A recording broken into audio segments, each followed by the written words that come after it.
Hello, my name is Daniel. And I'm Marcelo. And today we're going to do our first part in our series of how to make a short film. And this is episode 1, the script.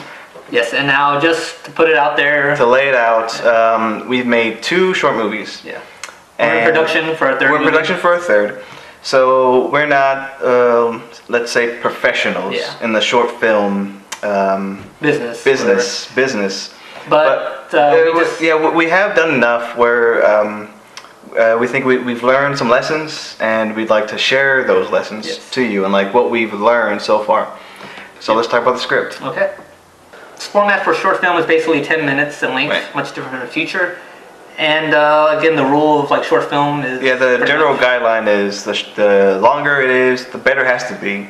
Yeah. So to keep it, I guess, a good length is 10 minutes. A good length. If you have you must have a really great idea to go over that. Really. To expand to like a 30-minute feature or even like 20 minutes. If you're gonna put it online or submit to film festivals, it's better to be short, because online people have short attention spans, obviously, so they can't sit through something that's like 15 minutes long and it not being good. And also film festivals, programmers of the film festivals like short movies, like 5 to 10 minutes, because it's much easier for them to put them like basically anywhere in the film festival. Yeah, it's easier for them to put it in film festivals. Yeah. So the shorter the better. Yeah, shorter the better, pretty much.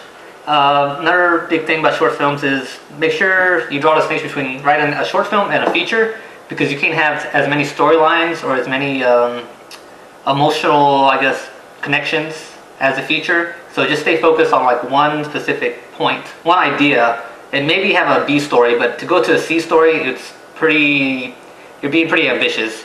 So that has to be really, really good. Yeah, talking about the core concept, it's good to have. You might have big ideas, but it's good to have generally just like one good scene. Yeah. And have that be the short movie. Also, make sure to write within your budget. Since you're a short filmmaker, I'm guessing you don't have much money. So don't write a long action scene that is unfilmable. Make sure that, don't let it mess up with your creativity, but also know in the back of your mind, how am I going to be able to shoot this with what I have? Yeah, you can start with a big concept idea of the zombie apocalypse, but of course you can't afford to film the whole zombie apocalypse. You can't have 1,000 extras and shotguns blazing. You just want to trim it down to just maybe 2 or 3 characters and a few action scenes, and just basically just cut it down. Yeah. Also, when you're done with your script, make sure to edit it. I know a lot of people when they finish the script, they think they're done with the script, but you're not really done. I think a good idea that I like to do is to read my script aloud after I finish it, because sometimes the things in your mind that work out don't really work out when you say them out loud. But so just make sure to continue to edit it. You should at least have 3 to 4 drafts by the time you get to your final draft, I think.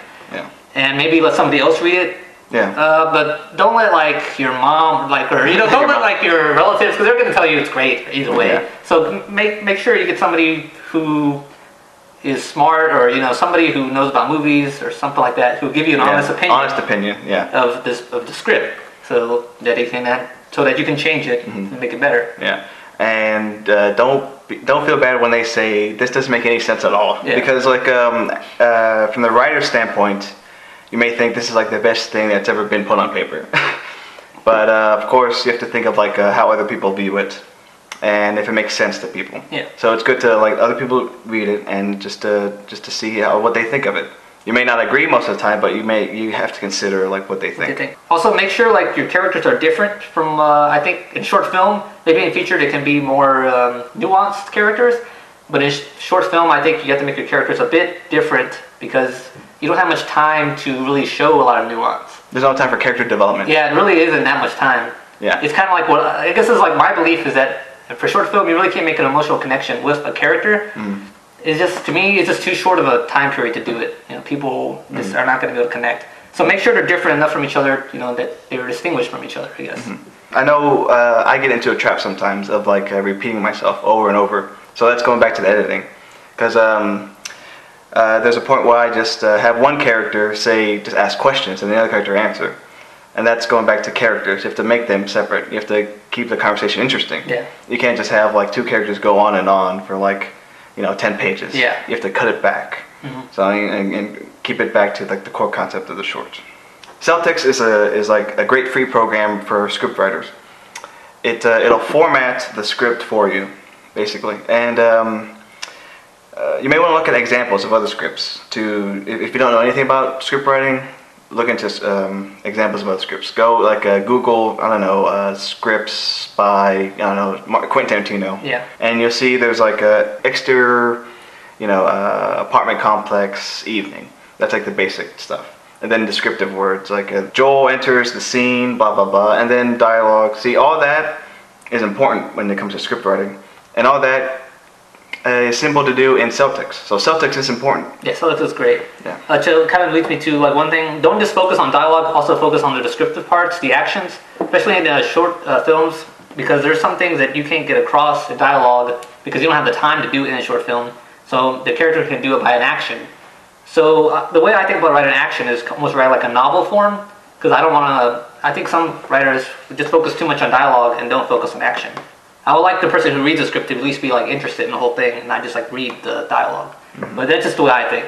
Yeah. And some other people, I think, focus just too much on dialogue. Yeah. The way I think is kind of reversed. I do like the dialogue, but like with me, if I write a script and I write plenty of dialogue and not many descriptive words, I know how the movie looks in my head.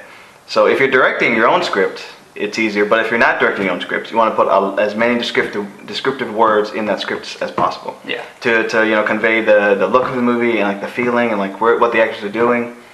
And you should do it anyway. But like for a writer who's directing his own script. Yeah. Then if you're directing your own script, then you don't really have to do that. But I guess I do it just because if I want people to read the script, then I would like them to know what I see. Yeah. Because I know it's in my head. Yeah. So I don't really need to put it down. But for them to get what I see, I guess I put it down. But again, if you're directing your own script, then you have it. You should have it anyway. And later on, we'll talk about not in this episode, but like maybe storyboarding and rehearsals. Yeah. That's when you get like the big the big movements of the script. Yeah, it all comes together. It all comes together. And also in the dialogue, you want to have parentheticals. Like Joel says this like sympathetically or somberly, just to convey what the character is like feeling at the time and how it should sound. Yeah, just because you had the temperament in your mind when you wrote that line doesn't mean that the actor is going to get it when you sit on the script, because they can read it many different ways. Yeah. So it's good to have the parenthetical just to let them know like this is how it's read. Yeah. Because what you have in here you take for granted, I guess, in your mind. Yeah. To wrap up, so. We told you the basic concepts of making a short film script. You went through like keeping it simple, sticking to the core concepts. Right within your budget. Right within your budget, and keeping and having everything that you envision in your head. Try to put all that into the script. Yeah. Make sure you edit the movie The first step of editing begins with the script. Yeah. That's like the first edit of the movie is the script. So we hope you found this informative. And be sure to check out our future episodes where we cover things such as casting, actors, rehearsals, location scouts.